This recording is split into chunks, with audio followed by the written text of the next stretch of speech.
Hello, thank you for coming to the Miller & Long Acceptable Use Policy training. Why are you here?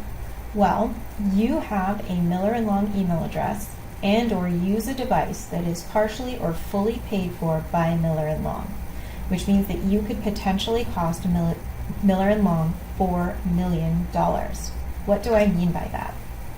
Well, the average cost nowadays for ransomware, that means somebody has been able to access data and information from a company and they are now holding it ransom.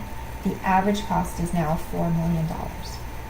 Luckily, Miller & Long has insurance for this type of situation, but we will only be covered if we can demonstrate that we took a minimum amount of steps to try and protect ourselves and get ahead of the situation.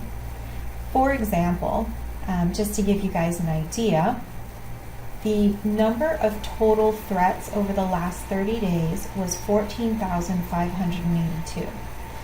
42% of those potential threats were actually blocked in the connection blocked ahead of time.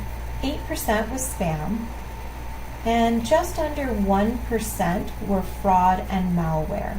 That means that 50% was considered clean, but could still potentially have an attachment or a link or something nefarious in it. And that's why we need to make sure that everyone coming to this training is aware and knows what to do. This is what is going to be in the AUP, the Acceptable Use Policy contract. There are 6 sections: the acceptable use, social media, minimum access, password, confidential information, and cell phone use and stipend.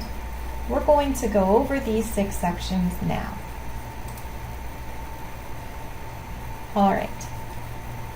Acceptable use policy dues. Protect your data and our property. Report theft, loss, or unauthorized use immediately. The faster we know about a potential threat, the faster we can try to head it off. Share data with only who is authorized, other Miller & Long employees, that means. Not all, but the ones you know to be authorized. Lock machines and phone tablets when not in use. Now, also use caution when opening email from unknown senders. That means if you get an email with an attachment or a link to click on that is coming from somebody that you don't know or that looks suspicious, don't click on anything. Contact IT and verify first. AUP do-nots. Do not give out passwords, pins to phones, Wi-Fi passwords, email passwords, etc.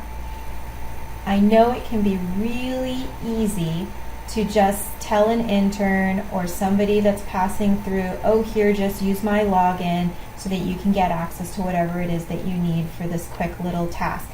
Don't do it. Do not engage in illegal activity while using Miller & Long equipment and network. Do not share software illegally, right? So we are permitted certain amount of licenses for certain softwares. Don't try to find workarounds to share illegally. Do not install malicious programs on Miller & Long devices. Do not use a Miller & Long asset to engage or transmit hostile or harassment material. So don't use Teams to bully anybody, for example. Do not make fraudulent offers originating from a Miller & Long account. Do not monitor, scan ports or networks, create/install honeypots. Don't try to trap anybody. Do not circumvent authorization to data and networks. Do not send messages, scripts, commands with intent to interfere with Miller & Long data and or network. So don't try to get fancy and try to work around different things that Miller & Long may have already put in place. Do not provide confidential or privileged data to parties outside of Miller & Long. Do not send or access pornographic material. And do not create or forward chain letters, Ponzi schemes, or other pyramid type schemes. All right, on to section 2, social media policy. In summary, just remember to be respectful, be transparent, give credit where credit is due, and then be smart. Posting pictures of a job site without prior approval could be a breach of contract with our clients. Some of the people that Miller & Long is building for may not want their site posted in social media platforms.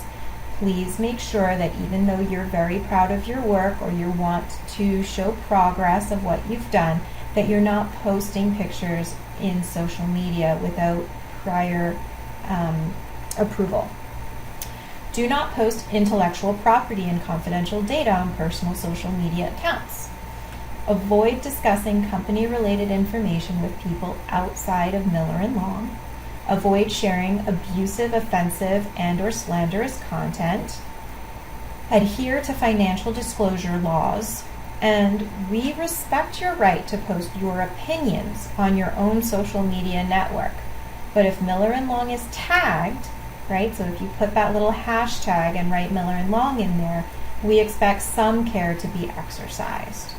So we're not telling you what you can and cannot say on your own personal time and your own personal account. We're asking just that you be careful and exercise some thought beforehand.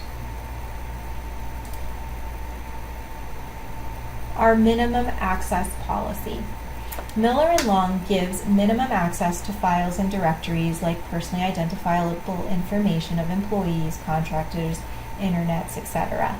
Right? So not everybody at Miller & Long knows everybody else's social security number. Miller & Long details the minimum conditions computers need to meet to be allowed on our network. So updated antivirus and patches, etc. No unauthorized user should access files of sensitive nature. So if you see that somebody's computer is unlocked and they have something open that could give you some juicy information, you're not going to go sit down and go searching through those files to find that juicy information. Number 4, passwords. All users have a unique user account and password to access Miller & Long data networks. What that means is typically for most users you have your Miller & Long email address and then you have your password that you use. All devices must have a password, so not just your computer in your office if you're in an office, but also your phone needs to have a passcode to unlock it. Your tablet, your laptop, all of these devices that may contain Miller & Long information need to have a lock. Multi-factor authentication, MFA, is required to access most systems. What is that? Multi-factor authentication, MFA.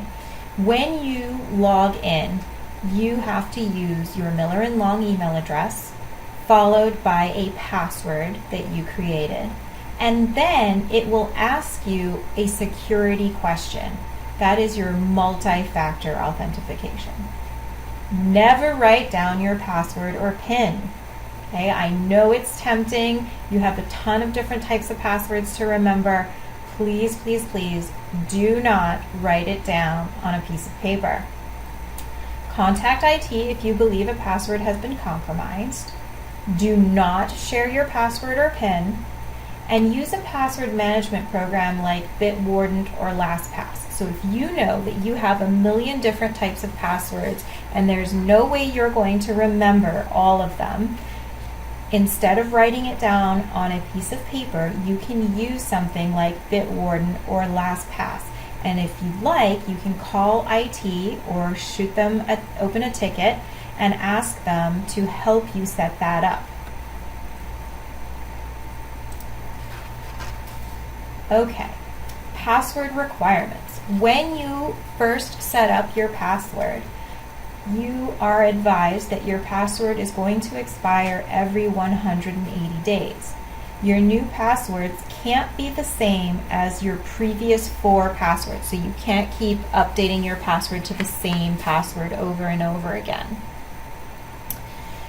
It needs to be 12 characters long. That means you're going to type 12 keys, right? You must use both upper and lower case. It must include a special character like one of these here. It cannot contain your name, your username, your social security number, or your birthday.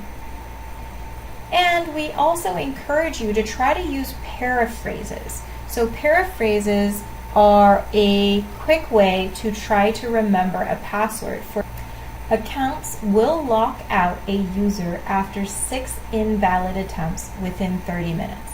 So if you try to log in 6 times or more within half an hour, you will get locked out and you'll have to contact IT to let you back in.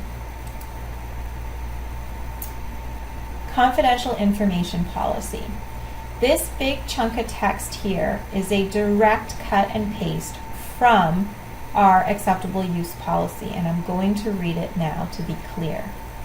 During employment with Miller & Long, employees will learn, work with, and be entrusted with information and trade secrets that are confidential relating to the Miller & Long operations, proposed new businesses, financial conditions, sales, products, and designs. This information is not known outside of the company or even known to all Miller & Long employees.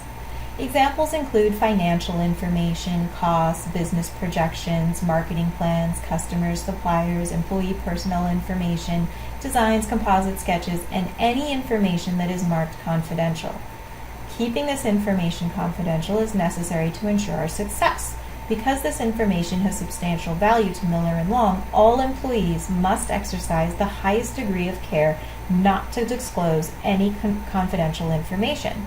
Okay? Do not copy, share, remove any of this type of data. So, if you know how much a bid was for a contract, you're not going off and sharing that outside of Miller & Long or even other employees, because that could potentially impact our ability to bid for that contract, right? That's a good example. If you happen upon somebody's social security number or their salary information or their address, you're not going to share that with anybody because it's nobody else's business. Upon termination of employment, all documents, drawings, hardware, and any other Miller & Long information should be surrendered to Miller & Long. Please remember that anything that falls under that category is considered Miller & Long's intellectual property, right? So you need to make sure that anything that belongs to Miller & Long goes back to Miller & Long if you leave Miller & Long. Cell phone use and stipend. So certain positions within Miller & Long require a cell phone to fulfill job responsibilities, such as being available off hours, frequent travel, or other business purposes. A cell phone allowance is available should employees want to use their personal phone.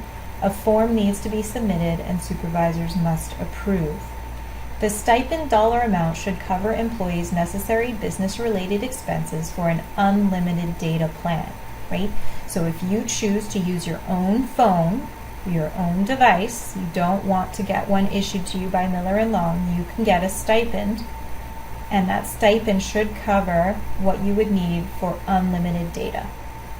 Requests for reimbursements for accessories, upgrades, international travel, etc. will not be covered. If you want that fancy new case because you think it's pretty or it's really super cool, that's not a good enough business reason for it to be reimbursable. Employees who receive a stipend must maintain an active cell phone contract with unlimited data, right? So you have to make sure that if you're getting this stipend that you're applying it so that you can have an unlimited data plan. Stipends will terminate upon individual separation with Miller & Long. So Miller & Long's not going to keep paying this stipend if you don't work for them anymore. All personal cell phones will have to have a mobile device management, that's MDM system, installed to ensure Miller & Long can be removed upon separation.